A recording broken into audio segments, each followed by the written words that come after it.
QueerTWENTY is the annual celebration of 20 queer Indians who've made a mark in business, technology, and society. Joining us today is Smita Vanniyar. They are the second digital lead at Point of View, a non-profit in Mumbai. Thank you so much for deciding to come here and talk to us, Smita. I would like to start by asking, what exactly is Point of View and what is your role there? Definitely. Thank you for having me here. Point of View is a non-profit that's based in Mumbai. We work on a range of things, but the ultimate mission and vision of Point of View is to build and amplify voices of women and other marginalized communities, both in online as well as offline spaces. Our programs exist at different intersections. There are three big programs. One is on sexuality and disability, one on digital storytelling, and the third one is on sexuality, gender, and technology, which is what I work on primarily. The idea of the sexuality, gender, and technology program is to basically explore the intersection of sexuality, gender, and technology together. And we do a range of work at this intersection. We do, things starting from workshops with grassroots communities, which includes women's rights activists, young women, LGBTQ community members, as well as activists, sex workers, and persons with disability. Apart from the workshops on the ground, the workshops also involve building curriculum for the workshops. All the workshops are done in regional languages, which means we also develop content and materials which will be in regional languages as well, right? Apart from the workshop, we also do research at the same intersection. Point of View is located is a really well-located organization in that we are part of the feminist and gender rights movement and sexuality rights movement, as well as the digital rights spaces. And what this allows us to do is that we can go to digital rights spaces and tell them, hey, you know what, you bring in a gender and sexuality perspective. And we can go to feminist spaces, gender and sexuality rights spaces, and kind of speak about how it's important to view the internet and technology as not just a tool, but now it's become a space in itself. So, as you said, the internet right now has become a space where people find they can express themselves. It's a space where the LGBT community does find where they have a voice, but at the same time, it's also a space where they're getting bullied. So, could you tell us a bit more about this dichotomous nature of the internet? Sure. One thing what we really need to think about when we think about the internet and cyberspace and technology is that it's not existing in a vacuum. The people who go there are the same people from the offline physical spaces, right? So when people from these spaces go into a new space, they're also carrying with them the norms and gender norms and prejudices and discriminations they hold in this space onto the new space. Except that the difference though is that the cyberspace is relatively new. So there is a way and opportunity for us to push for a feminist version of the cyberspace, what we call, in the digital rights space as a feminist. And this is something which we can still work on. And it's true. But before going into being pushed into the corner, I think it's also important to acknowledge just how important the internet is for the LGBTQ community. There is actual research which shows that in many countries which have homophobic laws and transphobic laws, the queer community would not exist today if it wasn't for the internet, because they've convened online, right? Even as recently as early 2000, say 2012, 13, etc.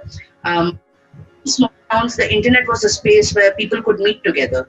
The very first prides in different cities, for example, Good Pride, was organized over the internet and organized by people who met on Facebook, spaces like this, right? And I think in a physical world which does not allow you the flexibility to explore gender expression, gender identity, sexuality, and in any way, waver from the norm of existence, the internet plays an extremely important role. Tell us a bit more about how the internet can become more of a feminist space. This is a very broad question. I think a very succinct answer would be, so there are these things called the feminist principles of the internet. I think the feminist internet, this is a good guiding post. But rule of I would say that a feminist internet is one where people do what they want. They have to do what freely. They have meaningful access. Uh, it's a space where, if they face violence, they they have opportunities to wrestle against this. It's a space where their rights are paramount, where it's not necessarily equal access but equitable access, right? Where we understand that equality, it may not be the most important understand, because equality means that we all get the same thing, but that's not what is needed, like in the physical world, right? You need equitable access, you need equitable rights online. And I think finally, a feminist internet is one which is intersectional and one which is queer, because like Audre Lorde said, we don't lead single issue lives, so our struggles cannot be single issue struggles. It cannot be a single internet. If you have which you think are important, which you want to share, you can do that. This is not to say that this particular factor is not misused. Um, and what I mean by misuse is basically to use this particular aspect of the internet to press someone else's rights. Misuse, not uh, and to kind of violate someone's consent. That is a misuse for me. Uh, it's not to say that this doesn't happen, but what has helped queer communities, and especially different identities who are otherwise like never heard even within the LGBTQ community, like those who are asexual or aromantic, those are unsexual, those who are genderqueer, non-binary, like, because when you don't see these identities around you, then you get scared, like, am I the one who's wrong? Except the internet, what else helped your process of self-acceptance? I think it's ongoing. I don't know if it's a journey which ends at any point, really. I was brought up in Dubai, in UAE, and in UAE, any website which even mentions the word gay, lesbian, bisexual is banned, right? It'll show a little notice. When I was like 10 years old or something, my father's boss gave him a VPN. A VPN is what you use for like circumventing like restrictions, which is set in a country level. I don't know what the boss was thinking. I don't know what my father was thinking, but they gave it to me anyway, saying that, hey, you can use this to, access all sorts of websites. So me, being a baby gay, went to forums and started talking to people. But it wasn't a linear journey, to be very honest. There was a lot of internalized homophobia, a lot of queerphobia. When I was in school, I used to think that my crushes were people I wanted to be best friends with. And you don't see anything else around, right? And it was, say, it was 11 or so. You just get to a point where, like, this is enough. You need to understand this a little more. I was in a precarious position at that point because I was in a Catholic college, which was known to have kicked out people.